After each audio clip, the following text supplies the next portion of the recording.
Egaa namumtiyyuu namarraa gargaarsa argachuun namni naaf haa yaa'u namni naaf haa dhufu jechuu fi dursee iyya erga iyye immoo namooti dhaqanii yaa'anii waan gochuudha malaa godhuufi. Kanarra kan calu namni gara Yesuusitti iyyatu Yesuus irraa deebii quubsaa akka argatu sagalee Waaqayyoo ganama kana bareechinitu dubbata. Hiyyi namoota baay'ee iyya deebii hin qabne ta'uu danda'a. Hiyyi namoota baay'ee iyya akkasuma ta'uu danda'a. Hiyyi namoota baay'ee iyya waa rakkatee rakkoo isaaf iyyatee furmaata dhabu ta'uu danda'a. Egaa namni akkaataa garaagaraatti yaa iyyuyyuu malee yaa iyyatuyyuu malee hiyyatti fudhatamu jira, iyyatti fudhatamne jira. Nama birattuun jedhe.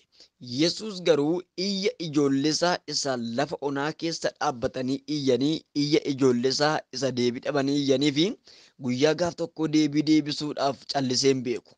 Guyyaa gaaf tokko dhimma ishee jedhee hin beeku. Guyyaa gaaf tokko yaada ishee nan galchu waa'ee ishee jedhee hin beeku.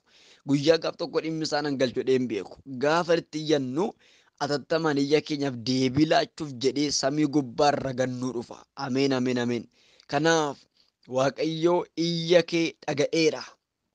Boostanii boo'ichi keessan deebii kan dhabe iyyattanii iyyanni keessan deebii kan dhabe deemtanii deemsi keessan irratti kan gabaabbatee ergaan kun kan keeti Waaqayyoo iyya kee dhaga'eera jedha. Miidhama keessattuu jirtu, rakkina keessattuu jirtu, beeluuf dheebuu keessattuu jirtu, waraansa keessattuu jirtu, iyya gargar hin cinne utuu iyyitu hamma ammaatti iyya keef deebiin kan dhabame ergaan sii qaba Waaqayyoo iyya kee dhaga'eera jechaa jira. Maaliif ture reemaaf deebinaaf hin deebisne reemaaf naaf falmire hojjettaniif Waaqayyo dhimma kee gara sii fixaa irra siif adeema rakkoo kee salphina kee irra gara mana keetti dhufa. Kanaaf waa'een kee Waaqayyo duraa dhokatees miti Waaqayyo irraanfatees miti si dagatees miti iyyi kee dhaga'ameera ganama kana. Waldaan dhaggeeffadhaa, sabi dhaggeeffadhaa, tajaajiltoonni dhaggeeffadhaa. Namni hundumtuu haa tajaajiluyyuu malee, haa tajaajilamuyyuu malee rakkina qaba. Rakkinni namaa nama waachisa, nama iyyisiisa. Namni hundumtuu dheebuu qaba, beeluu qaba, yaaddoo qaba, gaaffii qaba. Namni hundumtuuyyuu gooftaa fuula duraa deebii argachuudhaaf hin iyya. Namni hundumtuu kallattii garaagaraatiin fuula Waaqayyootti hin boo'a. Garuu irra caalaa namoota boo'anii boo'ichi isaaniidhaaf deebii dhabanii fiiyyanii iyya isaaniif deebii dhabantu jira waan ta'eedhaaf Waaqayyo dhaga'uu dadhabe osoo hin taane dhimma isaanii bilcheessuuf han callise malee dhaga'eera iyyi isaanii dhaga'ameera jedhi saba kanatti na dubbadhu naan jedhe ganama kana. Ameen ameen ameen. Kutaa gara jalqabaa irratti gaafa dubbifannu sagalee Waaqayyoodha kun macaafaa Sefaaniyaa Rajichaa boqonnaa 3:14 yaa namoota xiyoon sagalee gammachuu dhageessisaa jedha. Maaliif warri xiyoon kun sagalee gammachuu dhageessu dura maal ture yoo jettanii gaafatan baagiraawundi isaa warri xiyoon gadda guddaa keessa galtee namni ishee to'atu dhabe namni ishee ilaalus hin dhibe namni dhaqee maal rakkatte maaliif boossa jedhuunis hin dhibe boo'icha guddaa keessa turte xiyoon gadda guddaa keessa turte xiyoon laphee isheetti madaa'eera sammuu isheetti madaa'eera caba guddaa keessa turte xiyoon kallattii garaagaraatti rakkoo garaagaraa keessa salphina garaagaraa keessa turte xiyoon. Egaan ollaan isheef hin birbanne biyyi isheedhaaf hin birbanne boo'icha gargar hin cinne boo'a turte xiyoon maaliif innaan mirga isheetu falmamee yookiis immoo deebii dhabe rakkoo garaagaraa keessa turanii namoota akka barbaade isaan irratti harka isaanii ol fuudhu akka barbaade isaan godhu kallattii garaagaraatiin jeeqamaa turanii saamamaa turanii humna isaanii dhabaa turanii gatii isaanii dhabaa turanii yaaddoo garaagaraa keessa turan. Kanaaf warri xiyoon kun namni dhaqee ishee birmatee deebii argamsiisuuf tokko yoo hin turre iyya gargar hin cinne boo'icha gargar hin cinnee fi gadda gargar hin cinneef du'a gargar hin cinneef miidhamaa rukkutamaa turani. Kana hundumaa keessatti Yesuus iyya isaanii dhaga'uu dhabe osoo hin taane waa'een isaanii kun namoota baay'ee fuulduratti adduma ba'eedhuma gaafa isaan waraanaman gaafa isaan cunqurfaman gaafa isaan dhaaman gaafa isaan sarbaman mirgi isaanii gaafa gaaffii isaanii deebii dhabuyyuu Yesuus dhimma isaanii irraa fuula garagalfate miti. Xiyoonis kaleessa fuula Waaqayyoo duraati waan garagarteef yaada mataa ishee duukaa waan buuteef isa kaleessa bartee hafuura qulqulluu sana of keessa waan balleessiteef hamma isheen iddoo isheetti hidhattee deebitee fuula Waaqa barbaadutti Waaqa callisee eega ture. Yeroo baay'ee miila tokkoon biyya lafaa keessa dhaabbannee miila tokkoon immoo mana Waaqaa keessa dhaabbannee gaafa iyyannu iyya akkasii Waaqayyo nuuf hin dhaga'u. Rakkoo garaagaraa keessa gallee salphina garaagaraa keessa gallee boo'icha garaagaraa keessa gallee garaa keenya guutuutuma mana isaa keessa jiru gaafatti iyyannu iyya keenya deebii kenna malee utuu biyya lafaa keessa warra biyya lafaa fakkaanne waan barbaanne borcunu waan barbaanne goonee waan barbaanne immoo annu waan barbaanne immoo saamnu akka barbaade jiraannu jireenya gadhiisi nuuf hin dhaga'u Waaqayyo. dhaga'uu hin dhaga'u deebinuuf hin laatu. Egaa iyya akkamii dhaga'aree iyya lamatu jira. Tokko iyya qulqullaa'aadhaan yookiis immoo of qulleessanii jiranii fi iyya xuraa'ummaadhaan iyyan. Waaqayyo iyya warra qulqulloota dhaga'a malee iyya warra jalloota hin dhaga'u. Iyya warra qajeelotaa malee iyya warra jalloota hin dhaga'u. Waaqayyo waan boo'icha warra qajeelota warra laphees ta'anii cabee garaas ta'anii madaa'ee isatti boo'u dhaga'a malee warra akka barbaade ba'aa galaa akka barbaade iddoo barbaade ta'anii gaaf dhaqanii waaqayyo waaqeffatanii gaaf immoo akka biraadha ta'anii badaadhuma isaan dhaga'uus hin jaallatus deebilee argatan isaan kuni. Egaa warrootuma utuu mana waaqayyoo keessa jiranii miidhamanii waaqayyoof jedhanii dhugaaf jedhanii sagaleef jedhanii ayyaanichaaf jedhanii gadi of qabaadhuma utuma jedhanii miidhaman isaan akkasiidhaaf dhagaa ganama kana hafuurri waaqa. Ameen ameen haleluuyaa. Hamma garuu yaa xiyoon sagalee gammachuu dhageessi kaleessa gaddat ture xiyoon keessa boo'icha ture cabat ture du'a gargar hin cinne ture xiqqaa guddaa wal awwaala turanii. Egaa ilmi abbaa awwaala ture intalli haadha awwaala turte akkasumas immoo abbaa fi haadhatu ijoollee isaanii awwaalaa ture. Guddaa odoo ta'u xiqqaan du'aa ture. Mirgi isaanii sarbamurra kan ka'e garmalee du'aa turanii garmalee gaddi mana isaanii keessatti wal ga'aa ture. Sagalee gammachuu guyyaa gaaf tokko dhaga'anis hin beekanii ofiifi dhageessanii hin beekanii galgalli gadhamni isaanii boo'icha ture warri xiyoon boo'icha gargar hin cinneen imimmaan soorata isaanii ta'e galgalaa ganamaa boo'u. Egaa boo'icha isaanii kanaaf dhaqee gaaf tokkollee kan isaan gammachise utuu hin turiin sagalee waaqayyoodha xiyoonis mandara sarbamtee gaddiif du'itti deddeebi'u kana dhaqee du'a irraatti daangessee warratee mandara ulfina qabeettii ishee godheetu hamma inni isin mormuu inni isin irratti ol ka'ee inni isin irratti firdii jallaa fadhadee du'aaf sin kennee isinis ajjaa ture sun irraa waan daangeffamee fi hamma sagalee gammachuu dhageessisiitti gammadii jedheetti dubbata.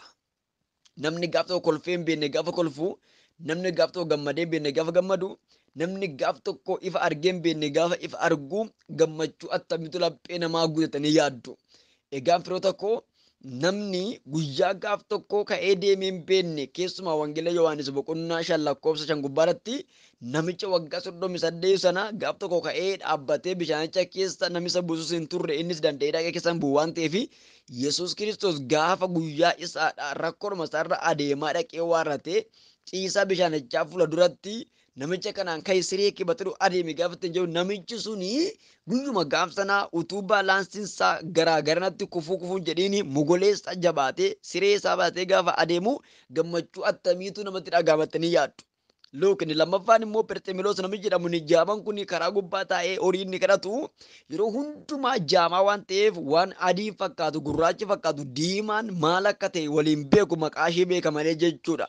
Haa ta'u malee namichi kun yeroo waaqayyo agartuu isaa deebisee fi ijji isaa banamuu ifa gaafa argu waan boca garaagaraadhaaf namni kaleessa argee bee gaafa argu attamaa gammadu namichi kun. Inni sadaffaan namichi guyyaa gaaf tokko Yesuusin argee hin beekne Yesuusin immoo arguudhaaf jedhee dhaqee karaa Iyaarikootti bee muka qilixoo yaabe kuni Luqaas boqonnaa 19 gubbaatti jechuudha. Zakkiyoos gaafa dhaqee Yesuusin arguudhaaf muka qilixoo sana yaabu hojjaa isaa gabaabaa waan ta'eedhaaf arguu hin danda'u namoota sonaan baay'ee kana keessa mee sirrumatti hubachuu danda'u qaba Yesuusin kana jedhee muka qilixoo sana yaabe karaa sana gubbaa namooti baay'een isaanii danuu ta'anii Yesuus duukaa waan yaaniif kana keessa arguu hin danda'an immoo sirriitti Yesuusin hubachuu barbaadaa jedhe. Ela sirriitti Yesuusin hubachuu barbaada maalummaa isaa jedhe yeroo mukatti ol ba'u muka qilixootti kottu gadi bu'ii jedhe Yesuus Kiristoos. Kana jechuun walitti bilbilatanii wal beellamanii iddoo akkasiin jira jedhee miti. Utuu Zakkiyoos Yesuusin argi Yesuus dursee mukarratti Zakkiyoosin arge. Kana jechuun Yesuusin asii gadee ilaaluun hin danda'amu asii olee malee jechuudha. Yesuus takka gadi ilaalamee hin beeku. Takka asii gadee to'atamee hin beeku. Utuu inni muka gubbaarra taa'u jiru Yesuus dursee asii olee argee kottu gadi bu'u jedhe. Zakkiyoos gammadee dhaqee miila isaatti kufee isaa wajjin akka gara mana isaatti galu Yesuus dubbate jennaani gara mana isaatti wajjin qajeela. Egaa namichi kun takka Yesuusin argee hin beeku gaafa Yesuusin argu gammachuu guddaadhaan guutamee jechuudha. Tole egaa asas ni deebi'a.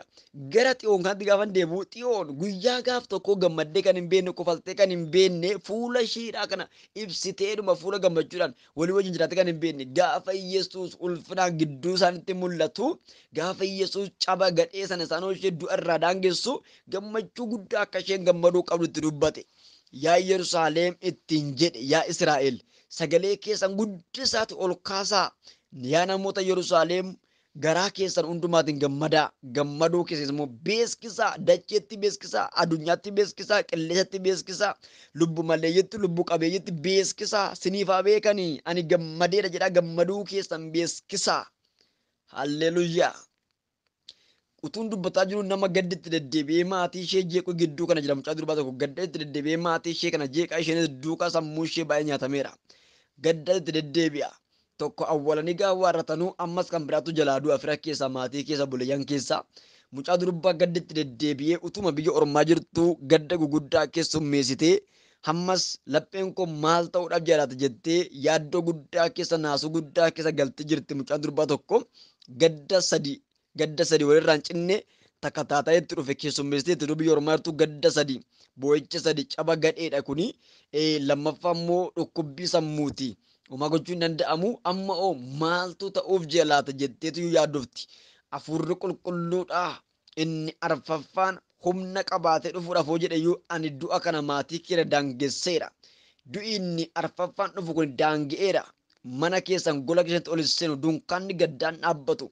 Atis biyya ormaatti gadda kana hin keessummeessitu waaqayyo gaddaaf oduu gaddaa qe'ee maatii keessan gubbaa dabarsee utuu sagalee gammachuutti dhageessisuun dhaga'aa jiraati gaddi ittiin fufuu hin sodaatin waaqayyo inni sodaate sin dhaalu jedhitti dubbadhu naan jedhe ameen ameen ameen ameen kun ta'eera waan ta'eef biran darbaa gara sagalee ta'utti dabarana duukaa taasin ilaa maal dubbata sagaleen kuni kutaa macaafa baratti isa sitti faradame sana waaqayyo si irraa kaasedha maali firdiin baay'een keenya utuu Yesuus Kiristoos hin argatiin firdii du'a bara baraa jala turre utuu Yesuus Kiristoos hin argatiin hundumti keenya iyyuu firdii du'a bara baraa jala turre egaa firdiin gosa garaa garaatu jira inni calqabaa namni ofii harkaa bahuu hin dandeenye Yesuus firdii du'aa jala anaaf isiniin baase firdii du'a kam du'a isa bara baraan du'amu sana jiraan nu baase wati waan bara baraan boo'icha bara baraan raammoo namarraan duune bara baraan nyaatamuu fi abidda bara baraan namarraan dhaabne gubachuu jalaatiin nu baasetu firdii du'aa jalaa nu baasee jireenya nu fayyame egaa nutarra firdii du'aa jalan jirru firdiin du'aa nurraa mo'ameera firoo tokko isa sitti faradame sana namni sitti farada abadduu aduutuu acabduu maalaa taatu jedhee namni sitti faradee firdii isaatiin bakka baay'eetti si miidhuu si cabsuu danda'a. Kaleessas firdii jallootatti miidhamuu dandeessu. Raaloodaa kafuula boonamaa siyaaba. Nan argaa hafuura qulqulluudha akka namoota sagalii kan ta'an akka namoota sagalii kan ta'anii dhugaan isaanii jalaa jallatee firdii dhugaa kan dhabanii boo'anii argaa jira. Namoota sagal naan jedha. Dhugaan isaanii jalaa jallatee firdii qajeelaa dhabanii kan boo'an inni kaan mana dhabee boo'an inni kaan immoo lafa dhabee boo'an inni kaan maallaqa dhabee boo'an inni kaan nagaa dhabee boo'aa hin beeku kennaa namatti kennattanii imaa namatti laattatanii akkasii yaaddan ta'uu didee siniyyuu hin beeku asiniin jedhame jirtu namoota sagal boo'ichi gargar hin cinne boo'an ija isaanii gubbaadha mimmaan kan hin qorre galgala ganama mimmaan isaanii kan dhangala'u gooftanatti mul'isa. Utuun kana argaa jiruudha dhaloonni kun maaliif boo'u jennaanii firdii qajeelaa dhabanii dhugaa isaanii jala awwaalamee waan isaan hawwanii barbaadantu jala dhokate itti jala dukkanaa'e firdii qajeelaa hin qabannaan jedhe hafuurri waaqayyoodha. Firdii qajeelaa dhugaa jalaa jallatee naan jedhe. Kana utuun arguu dhugumayyuu firdii qajeelinaa dhabanii dhugaan jalaa jallatee awwaalamee utuu garkutiin boo'anii hafuurri qulqulluudha biyya waaqarraati. Isa mimmaan namarratti hin qorsan fooxa lallaafaa ta'u qabatee dhufe ija namoota sagalii gubbaadha mimmaan kan xaragee qorsee fuula isaanii ibsaan argamu mul'ataanii maali jedheen gaafadha maal ta'uuf jirannaan hafuurri waaqayyoo kannaan jedheera. Namoota dhugaan jalaa jallatee firdiin isaanii jalaa jallate kana ani dhugaa bari nan deebisaa firdii isaanii jalate immoo nan qajeelchaaf naan jedha. Sagalee kana irra deddeebi'ee dhaga'a. Dhugaa isaanii jala dhokate nan mul'isaa fi firdii isaanii jalate immoo nan qajeelchaa fi dhugaa isaanii na harkatti hin badu na harkatti hin dhokatu na harkatti jalaati akka hin taane hin ta'u firdii qajeelaan kennaaf dhugaa isaanii dhokate bakkeettan baasaa fi ija isaanii irra mimmaan gaddaa qorseen gammachuudhaan fuula isaanii ibsanaan jedha waaqayyoo inni ati itti boo'aa jirtuuf itti boo'aa turte waaqayyoo deebisii fideera ameen.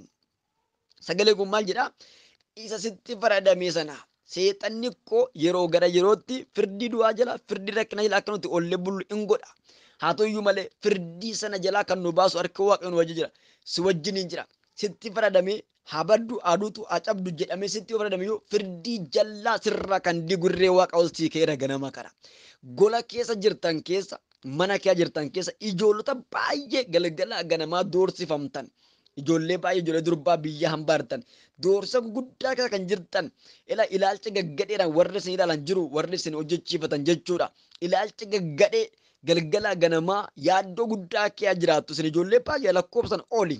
Yaaddoo guddaa kee jiraattu walii galteen hin jiru waanuma gaarii hojjettanii gootanii hojjettaniitu isiniin hin jedhamu gootaniitu isiniin hin jedhamu tolchitaniitu gosh isiniin hin jedhamu dafqa keessa illee lama cobsiiftanii hojjettaniiyyuu utuu gaaf tokko xiqqoo mataa sun bu'aafatina dhukkubettaniiyyuu ilaalcha gaarii hin qabdan ijoollee baay'ee. Kanaaf gubaattan galee abiddattan galee wayyoo jettu garaan kollee akkas miti maaliif garaanatti jabeesse namoota jettu baay'een keessa dhuguma boqonnaan qabdan dhukkubsachaa hojjettu rakkachaa hojjettu.